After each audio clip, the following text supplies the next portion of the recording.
Hi hello. അപ്പോൾ കുറച്ച് ഇടവേളകൾക്ക് ശേഷം വരുന്ന നമ്മുടെ പുതിയ വീഡിയോയിലേക്ക് എല്ലാവർക്കും സ്വാഗതം. അപ്പോൾ ചാനൽ ആരെങ്കിലും സബ്സ്ക്രൈബ് ചെയ്യാതെ കാണുന്നുണ്ടെങ്കിൽ പ്ലീസ് ചാനലൊന്ന് സബ്സ്ക്രൈബ് ചെയ്തേക്കണേ. അപ്പോൾ നമ്മളിന്ന് ഉണ്ടാക്കാൻ പോകുന്നത് വളരെ ഈസി ആയിട്ടുള്ള മെത്തേഡിൽ എങ്ങനെ നല്ല ടേസ്റ്റി ആയിട്ടൊരു ഫ്രൈഡ് റൈസ് ഉണ്ടാക്കാം എന്നാണ് കേട്ടോ.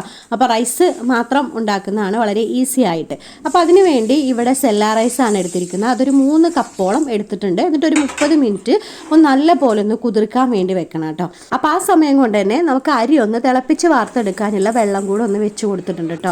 കുറച്ചധികം വെള്ളം വെച്ച് കൊടുക്കുക. എന്നിട്ട് അതിലോട്ട് ആവശ്യത്തിന് ഉപ്പും ഞാനിവിടെ ഒരു ബേ ലീഫ് മാത്രം ഇട്ട് കൊടുക്കുന്നുണ്ട്. ഇനി നിങ്ങൾക്ക് ഇഷ്ടമാണ് ഏലക്കയുടെയും ഗ്രാമ്പൂ പട്ടയുടെ ഒക്കെ ഫ്ലേവർ എന്നുണ്ടെങ്കിൽ അതും കൂടെ ഇട്ട് കൊടുക്കുക. ഞാനിപ്പോൾ അത് ചേർത്ത് കൊടുക്കുന്നില്ല.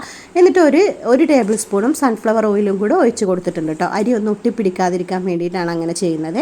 അതിനുശേഷം നമ്മൾ കഴുകി വാർത്ത് വെച്ചിരിക്കുന്ന വെള്ളം നല്ല പോലെ പോയി വാർത്ത് വെച്ചിരിക്കുന്ന അരി ഇതിലോട്ട് ഇട്ട് കൊടുക്കുക കേട്ടോ. ഇനി നമ്മൾ ഇട്ട് കൊടുത്തിട്ടുള്ള അരി ഒരു 90% ഒന്ന് വെന്ത് വരുമ്പോൾ നമുക്കിതൊരു സ്ട്രെയിനറിൽ വെച്ചിട്ട് വാർത്തെടുക്കാം കേട്ടോ. അതുപോലെ ഇത് വാർത്തെടുക്കുന്ന സമയത്ത് ചോറിന് മുകളിലൂടെ ഒന്നുകിൽ ഐസ് വാട്ടറോ അല്ലെങ്കിൽ നോർമൽ വാട്ടറോ കുറേശ്ശെയായിട്ട് നമുക്ക് ഒഴിച്ചു കൊടുക്കാം. അങ്ങനെ ചെയ്യുമ്പോൾ അരിയുടെ ഒരു പശപ്പ് മാറുകയും ചെയ്യും, ഒട്ടാതെ കിട്ടുകയും ചെയ്യും.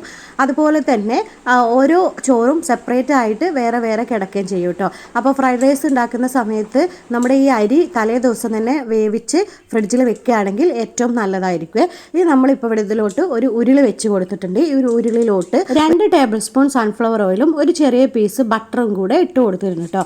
ഇനി ഏതെങ്കിലും ഒന്നായിട്ട് യൂസ് ചെയ്താലും മതി, അത് നിങ്ങളുടെ ഇഷ്ടാനുസരണം ചെയ്ത് കൊടുക്കുക. പിന്നെ എണ്ണ ചൂടായി വരുമ്പോൾ ഇതിലോട്ട് നമ്മൾ ചെറുതായിട്ട് അരിഞ്ഞു വെച്ച 1 ടീസ്പൂണോളം വെളുത്തുള്ളിയാണ്, അതും കൂടെ ഇട്ട് കൊടുക്കുക. അതിനുശേഷം ഒരു മീഡിയം സൈസ് ചെറിയൊരു സവാള അരിഞ്ഞെടുത്തതാണ്, അതും കൂടെ ചേർത്ത് കൊടുത്തതിന് ശേഷം ഒന്ന് വാട്ടിയെടുക്കുക. അതൊന്ന് ജസ്റ്റ് ഒന്ന് നിറം മാറി വരുമ്പോൾ അതിലോട്ട് നമ്മളൊരു 1/4 കപ്പ് ബീൻസ് അരിഞ്ഞെടുത്തതാണ്, അതുപോലെ ഒരു 1/4 കപ്പോളം നീളത്തിൽ അരിഞ്ഞ ക്യാരറ്റും കൂടെ ചേർത്ത് കൊടുക്കുന്നുണ്ട്. ഇത് രണ്ടും ഒന്ന് ജസ്റ്റ് ഒന്ന് സോട്ട് ചെയ്ത് വരുമ്പോൾ 1/4 കപ്പോളം തന്നെ ക്യാബേജ് അരിഞ്ഞെടുത്തതും ക്യാപ്സിക്കം അരിഞ്ഞെടുത്തതും കൂടെ ചേർത്ത് കൊടുക്കുക. എന്നിട്ട് അതിലോട്ട് ആവശ്യത്തിനൊന്ന് ഉപ്പിട്ട് കൊടുത്ത് ജസ്റ്റ് ഒന്ന് അതിൻ്റെ ഒരു പച്ചമണം മാറുന്നത് വരെ ഒന്ന് വഴറ്റി കൊടുക്കുക കേട്ടോ.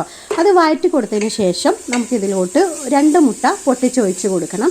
അപ്പോൾ അതിന് വേണ്ടി നമ്മൾ എടുത്തിരിക്കുന്ന ഈ ഒരു വെജിറ്റബിൾസ് ആ ഒരു സെൻറ്റർ പാർട്ടിൽ നിന്നൊന്ന് മാറ്റി കൊടുക്കുക. അതിലോട്ട് നമ്മൾ 2 മുട്ടയാണ് എടുക്കുന്നത്. ആ ഒരു മുട്ടയൊന്ന് സ്ക്രാമ്പിൾ ചെയ്തെടുക്കണം. അപ്പോൾ ആ മുട്ടയൊന്ന് പൊട്ടിച്ചൊഴിച്ച് കൊടുക്കുക. ആ മുട്ടയിലോട്ട് ആവശ്യത്തിനുള്ള ഉപ്പും ചേർത്ത് കൊടുത്തിട്ട് നമുക്കിത് നല്ല പോലെ ഒന്ന് സ്ക്രാമ്പിൾ ചെയ്തെടുക്കണം കേട്ടോ. അപ്പോൾ സ്ക്രാമ്പിൾ ചെയ്യുന്ന സമയത്ത് ആദ്യം കുറച്ച് നേരം ഒന്നും നമ്മൾ തവി വെച്ചിട്ടൊന്ന് ഇളക്കാതെ നിൽക്കുക. അതൊന്ന് ജസ്റ്റ് ചൂടായി വരുമ്പോൾ ഇതുപോലെ ഒന്ന് മിക്സ് ചെയ്ത് കൊടുക്കുക കേട്ടോ. അപ്പോൾ കുറച്ച് വലിയ പീസായിട്ട് തന്നെ നമുക്ക് സ്ക്രാമ്പിൾ ചെയ്തിട്ടുള്ള എഗ്ഗ് കിട്ടും. അല്ലെങ്കിൽ വല്ലാതെ അങ്ങോട്ട് പൊടിഞ്ഞു പോയി എല്ലാത്തിലും ഒന്ന് മിക്സായി കിട്ടും കേട്ടോ. അപ്പോൾ അതൊന്ന് ശ്രദ്ധിക്കുക. അതിനുശേഷം ഇതിലോട്ട് ചേർത്ത് കൊടുക്കുന്നത് ഒരു 1/4 കപ്പോളം ചിക്കനാണ് കേട്ടോ. ഞാൻ ഫ്രൈ ചെയ്തെടുത്ത് വെച്ച ചിക്കനാണ് ചേർത്ത് കൊടുത്തിരിക്കുന്നത്. അല്ലെങ്കിൽ ജസ്റ്റ് ഉപ്പും കുരുമുളകും ഇട്ട് വേവിച്ചെടുത്ത ചിക്കൻ ഒന്ന് ചെറുതായിട്ട് ഉടച്ചെടുത്തിട്ട് ചേർത്ത് കൊടുത്താലും മതി. ഇനി ഇതിലോട്ട് 2 ടേബിൾ സ്പൂണോളം സോയാ സോസും ഗ്രീൻ ചില്ലി സോസും കൂടെ ചേർത്തൊന്ന് മിക്സ് ചെയ്തെടുക്കുക കേട്ടോ.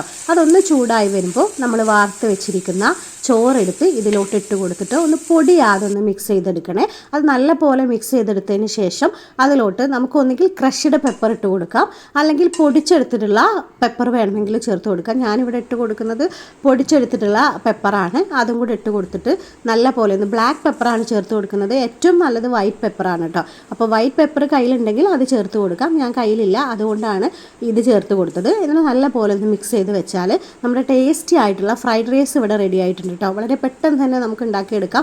അധികം വെജിറ്റബിൾസ് ഒന്നും ചേർത്തിട്ടില്ലെങ്കിലും ഇങ്ങനെ ഉണ്ടാക്കിയെടുക്കുമ്പോൾ ടേസ്റ്റ് തന്നെയാണ് കേട്ടോ.